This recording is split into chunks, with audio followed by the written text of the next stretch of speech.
ನಮಸ್ಕಾರ, ನೀವು ನೋಡ್ತಾ ಇದ್ದೀರಾ ರಿಪೋರ್ಟರ್ ಬುಲೆಟಿನ್. ನಾನು ನಾಗೇಂದ್ರ ಬಾಬು. ನಮ್ಮ ಪ್ರತಿನಿಧಿಗಳು ನಿಮ್ಮ ಮುಂದೆ ಪ್ರತ್ಯಕ್ಷ ವರದಿಯನ್ನ ಕೊಡೋದಕ್ಕೆ ನೇರ ಸಂಪರ್ಕದಲ್ಲಿ ಜಾಯ್ನ್ ಆಗಿದ್ದಾರೆ. ಎಲ್ಲರಿಗೂ ಕೂಡ ವೆಲ್ಕಮ್.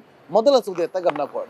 ಧರ್ಮಸ್ಥಳದ ವಿರುದ್ಧ ಷಡ್ಯಂತ್ರ ಮಾಡಿದ್ದ ಬೋರ್ಡೆ ಗ್ಯಾಂಗ್ನ ಅಸಲಿ ಎತ್ತು ಈಗ ಅಧಿಕೃತವಾಗಿ ರಿವೀಲ್ ಆಗಿದೆ.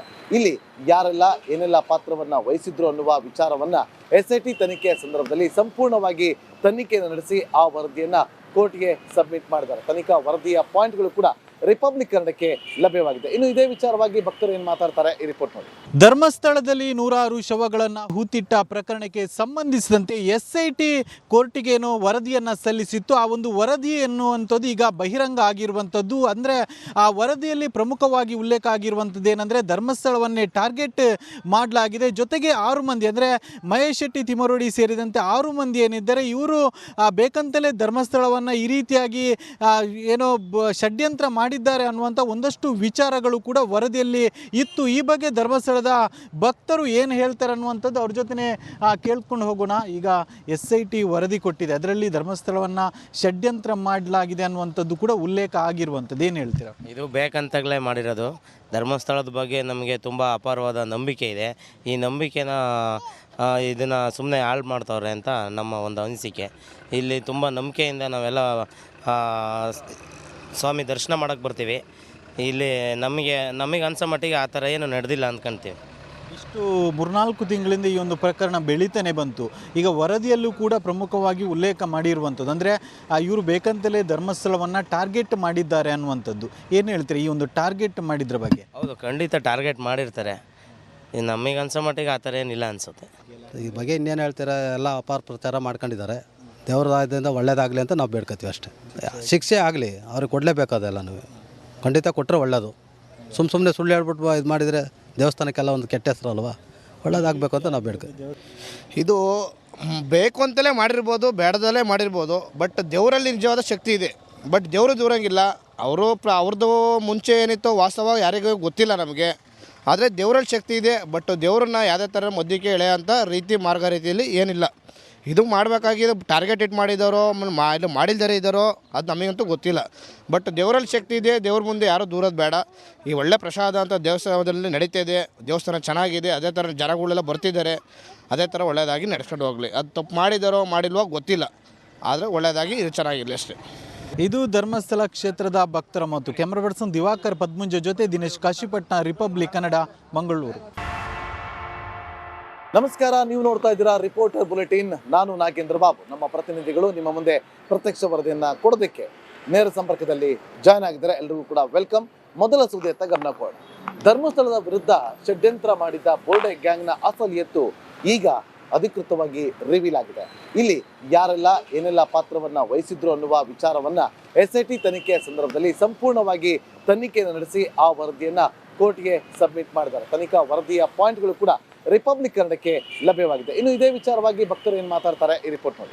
ಧರ್ಮಸ್ಥಳದಲ್ಲಿ ನೂರಾರು ಶವಗಳನ್ನು ಹೂತಿಟ್ಟ ಪ್ರಕರಣಕ್ಕೆ ಸಂಬಂಧಿಸಿದಂತೆ SIT ಕೋರ್ಟಿಗೇನೋ ವರದಿಯನ್ನು ಸಲ್ಲಿಸಿತ್ತು. ಆ ಒಂದು ವರದಿ ಎನ್ನುವಂಥದ್ದು ಈಗ ಬಹಿರಂಗ ಆಗಿರುವಂಥದ್ದು. ಅಂದರೆ ಆ ವರದಿಯಲ್ಲಿ ಪ್ರಮುಖವಾಗಿ ಉಲ್ಲೇಖ ಆಗಿರುವಂಥದ್ದು ಏನಂದರೆ ಧರ್ಮಸ್ಥಳವನ್ನೇ ಟಾರ್ಗೆಟ್ ಮಾಡಲಾಗಿದೆ. ಜೊತೆಗೆ 6 ಮಂದಿ ಅಂದರೆ ಮಹೇಶ್ ಶೆಟ್ಟಿ, ತಿಮರೋಡಿ ಸೇರಿದಂತೆ 6 ಮಂದಿ ಏನಿದ್ದಾರೆ ಇವರು ಬೇಕಂತಲೇ ಧರ್ಮಸ್ಥಳವನ್ನು ಈ ರೀತಿಯಾಗಿ ಏನೋ ಷಡ್ಯಂತ್ರ ಮಾಡಿದ್ದಾರೆ ಅನ್ನುವಂಥ ಒಂದಷ್ಟು ವಿಚಾರಗಳು ಕೂಡ ವರದಿಯಲ್ಲಿ ಇತ್ತು. ಈ ಬಗ್ಗೆ ಧರ್ಮಸ್ಥಳದ ಭಕ್ತರು ಏನು ಹೇಳ್ತಾರೆ ಅನ್ನುವಂಥದ್ದು ಅವ್ರ ಜೊತೆ ಕೇಳ್ಕೊಂಡು ಹೋಗೋಣ. ಈಗ SIT ವರದಿ ಕೊಟ್ಟಿದೆ, ಅದರಲ್ಲಿ ಧರ್ಮಸ್ಥಳವನ್ನು ಷಡ್ಯಂತ್ರ ಮಾಡಲಾಗಿದೆ ಅನ್ನುವಂಥದ್ದು ಕೂಡ ಉಲ್ಲೇಖ ಆಗಿರುವಂಥದ್ದು. ಏನು ಹೇಳ್ತೀರಾ? ಇದು ಬೇಕಂತಲೇ ಮಾಡಿರೋದು. ಧರ್ಮಸ್ಥಳದ ಬಗ್ಗೆ ನಮಗೆ ತುಂಬ ಅಪಾರವಾದ ನಂಬಿಕೆ ಇದೆ.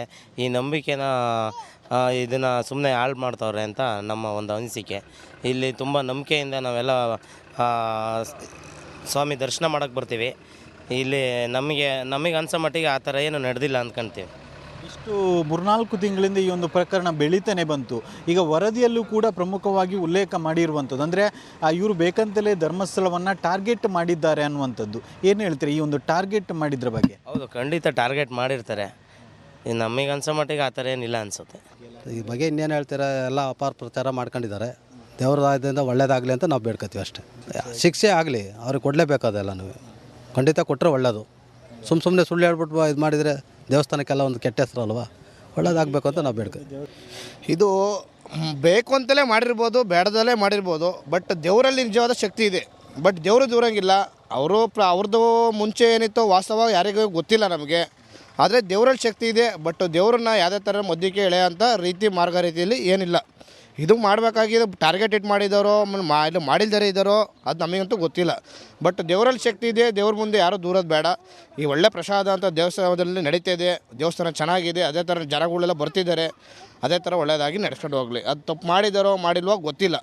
ಆದರೆ ಒಳ್ಳೆಯದಾಗಿ ಇದು ಚೆನ್ನಾಗಿರಲಿ ಅಷ್ಟೇ. ಇದು ಧರ್ಮಸ್ಥಳ ಕ್ಷೇತ್ರದ ಭಕ್ತರ ಮಾತು. ಕ್ಯಾಮ್ರಾ ಪರ್ಸನ್ ದಿವಾಕರ್ ಪದ್ಮುಂಜ ಜೊತೆ ದಿನೇಶ್ ಕಾಶಿಪಟ್ನ, ರಿಪಬ್ಲಿಕ್ ಕನ್ನಡ, ಮಂಗಳೂರು. ನಮಸ್ಕಾರ, ನೀವು ನೋಡ್ತಾ ಇದ್ದೀರಾ ರಿಪೋರ್ಟರ್ ಬುಲೆಟಿನ್. ನಾನು ನಾಗೇಂದ್ರ ಬಾಬು. ನಮ್ಮ ಪ್ರತಿನಿಧಿಗಳು ನಿಮ್ಮ ಮುಂದೆ ಪ್ರತ್ಯಕ್ಷ ವರದಿಯನ್ನು ಕೊಡೋದಕ್ಕೆ ನೇರ ಸಂಪರ್ಕದಲ್ಲಿ ಜಾಯ್ನ್ ಆಗಿದ್ದಾರೆ. ಎಲ್ರಿಗೂ ಕೂಡ ವೆಲ್ಕಮ್. ಮೊದಲ ಸುದ್ದಿಯತ್ತ ಗಮನ ಕೊಡ. ಧರ್ಮಸ್ಥಳದ ವಿರುದ್ಧ ಷಡ್ಯಂತ್ರ ಮಾಡಿದ್ದ ಬೋರ್ಡೆ ಗ್ಯಾಂಗ್ನ ಅಸಲಿ ಎತ್ತು ಈಗ ಅಧಿಕೃತವಾಗಿ ರಿವೀಲ್ ಆಗಿದೆ. ಇಲ್ಲಿ ಯಾರೆಲ್ಲ ಏನೆಲ್ಲ ಪಾತ್ರವನ್ನ ವಹಿಸಿದ್ರು ಅನ್ನುವ ವಿಚಾರವನ್ನ SIT ತನಿಖೆಯ ಸಂದರ್ಭದಲ್ಲಿ ಸಂಪೂರ್ಣವಾಗಿ ತನಿಖೆಯನ್ನು ನಡೆಸಿ ಆ ವರದಿಯನ್ನ ಕೋರ್ಟ್ಗೆ ಸಬ್ಮಿಟ್ ಮಾಡಿದ್ದಾರೆ. ತನಿಖಾ ವರದಿಯ ಪಾಯಿಂಟ್ಗಳು ಕೂಡ ರಿಪಬ್ಲಿಕ್ ಕನ್ನಡಕ್ಕೆ ಲಭ್ಯವಾಗಿದೆ. ಇನ್ನು ಇದೇ ವಿಚಾರವಾಗಿ ಭಕ್ತರು ಏನು ಮಾತಾಡ್ತಾರೆ ಈ ರಿಪೋರ್ಟ್ ನೋಡಿ.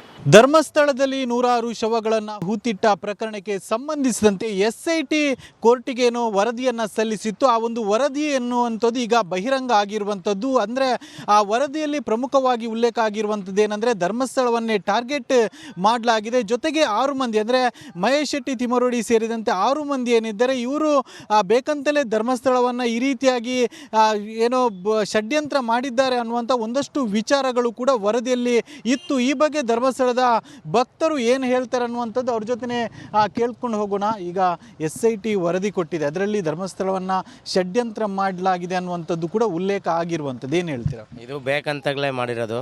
ಧರ್ಮಸ್ಥಳದ ಬಗ್ಗೆ ನಮಗೆ ತುಂಬ ಅಪಾರವಾದ ನಂಬಿಕೆ ಇದೆ. ಈ ನಂಬಿಕೆನ ಇದನ್ನು ಸುಮ್ಮನೆ ಹಾಳು ಮಾಡ್ತವ್ರೆ ಅಂತ ನಮ್ಮ ಒಂದು ಅನಿಸಿಕೆ. ಇಲ್ಲಿ ತುಂಬ ನಂಬಿಕೆಯಿಂದ ನಾವೆಲ್ಲ ಸ್ವಾಮಿ ದರ್ಶನ ಮಾಡೋಕ್ಕೆ ಬರ್ತೀವಿ. ಇಲ್ಲಿ ನಮಗೆ ಅನ್ಸೋ ಮಟ್ಟಿಗೆ ಆ ಥರ ಏನು ನಡೆದಿಲ್ಲ ಅಂದ್ಕೊಳ್ತೀವಿ. ಇಷ್ಟು 3-4 ತಿಂಗಳಿಂದ ಈ ಒಂದು ಪ್ರಕರಣ ಬೆಳೀತಾನೆ ಬಂತು. ಈಗ ವರದಿಯಲ್ಲೂ ಕೂಡ ಪ್ರಮುಖವಾಗಿ ಉಲ್ಲೇಖ ಮಾಡಿರುವಂಥದ್ದು ಅಂದರೆ ಇವರು ಬೇಕಂತಲೇ ಧರ್ಮಸ್ಥಳವನ್ನು ಟಾರ್ಗೆಟ್ ಮಾಡಿದ್ದಾರೆ ಅನ್ನುವಂಥದ್ದು. ಏನು ಹೇಳ್ತೀರಿ ಈ ಒಂದು ಟಾರ್ಗೆಟ್ ಮಾಡಿದ್ರ ಬಗ್ಗೆ? ಹೌದು, ಖಂಡಿತ ಟಾರ್ಗೆಟ್ ಮಾಡಿರ್ತಾರೆ. ನಮಗೆ ಅನ್ಸೋ ಮಟ್ಟಿಗೆ ಆ ಥರ ಏನಿಲ್ಲ ಅನಿಸುತ್ತೆ. ಈ ಬಗ್ಗೆ ಇನ್ನೇನು ಹೇಳ್ತೀರಾ, ಎಲ್ಲ ಅಪಾರ ಪ್ರಚಾರ ಮಾಡ್ಕೊಂಡಿದ್ದಾರೆ. ದೇವ್ರ ಆಯದಿಂದ ಒಳ್ಳೇದಾಗಲಿ ಅಂತ ನಾವು ಬೇಡ್ಕೊತೀವಿ ಅಷ್ಟೇ. ಶಿಕ್ಷೆ ಆಗಲಿ, ಅವ್ರಿಗೆ ಕೊಡಲೇಬೇಕಾದೆಲ್ಲನೂ. ಖಂಡಿತ ಕೊಟ್ಟರೆ ಒಳ್ಳೆಯದು. ಸುಮ್ಮನೆ ಸುಳ್ಳು ಹೇಳ್ಬಿಟ್ಟು ಇದು ಮಾಡಿದರೆ ದೇವಸ್ಥಾನಕ್ಕೆಲ್ಲ ಒಂದು ಕೆಟ್ಟ ಹೆಸರು ಅಲ್ವಾ. ಒಳ್ಳೇದಾಗಬೇಕು ಅಂತ ನಾವು ಬೇಡ್ಕೊತೀವಿ. ಇದು ಬೇಕು ಅಂತಲೇ ಮಾಡಿರ್ಬೋದು, ಬೇಡದಲ್ಲೇ ಮಾಡಿರ್ಬೋದು. ಬಟ್ ದೇವರಲ್ಲಿ ನಿಜವಾದ ಶಕ್ತಿ ಇದೆ. ಬಟ್ ದೇವರು ದೂರಂಗಿಲ್ಲ. ಅವ್ರದ್ದು ಮುಂಚೆ ಏನಿತ್ತು ವಾಸ್ತವ ಯಾರಿಗೂ ಗೊತ್ತಿಲ್ಲ ನಮಗೆ. ಆದರೆ ದೇವರಲ್ಲಿ ಶಕ್ತಿ ಇದೆ. ಬಟ್ ದೇವ್ರನ್ನ ಯಾವುದೇ ಥರ ಮಧ್ಯಕ್ಕೆ ಎಳೆಯೋಂಥ ಮಾರ್ಗ ರೀತಿಯಲ್ಲಿ ಏನಿಲ್ಲ. ಇದು ಮಾಡಬೇಕಾಗಿದೆ. ಟಾರ್ಗೆಟ್ ಇಟ್ ಮಾಡಿದ್ದಾರೋ ಇದು ಮಾಡಿಲ್ದರೆ ಇದ್ದಾರೋ ಅದು ನಮಗಂತೂ ಗೊತ್ತಿಲ್ಲ. ಬಟ್ ದೇವರಲ್ಲಿ ಶಕ್ತಿ ಇದೆ. ದೇವ್ರ ಮುಂದೆ ಯಾರೂ ದೂರೋದು ಬೇಡ. ಈ ಒಳ್ಳೆ ಪ್ರಸಾದ ಅಂತ ದೇವಸ್ಥಾನದಲ್ಲಿ ನಡೀತಾ ಇದೆ. ದೇವಸ್ಥಾನ ಚೆನ್ನಾಗಿದೆ. ಅದೇ ಥರ ಜನಗಳೆಲ್ಲ ಬರ್ತಿದ್ದಾರೆ. ಅದೇ ಥರ ಒಳ್ಳೆಯದಾಗಿ ನಡೆಸ್ಕೊಂಡು ಹೋಗಲಿ. ಅದು ತಪ್ಪು ಮಾಡಿದ್ದಾರೋ ಮಾಡಿಲ್ವೋ ಗೊತ್ತಿಲ್ಲ. ಆದರೆ ಒಳ್ಳೆಯದಾಗಿ ಇದು ಚೆನ್ನಾಗಿರಲಿ ಅಷ್ಟೇ.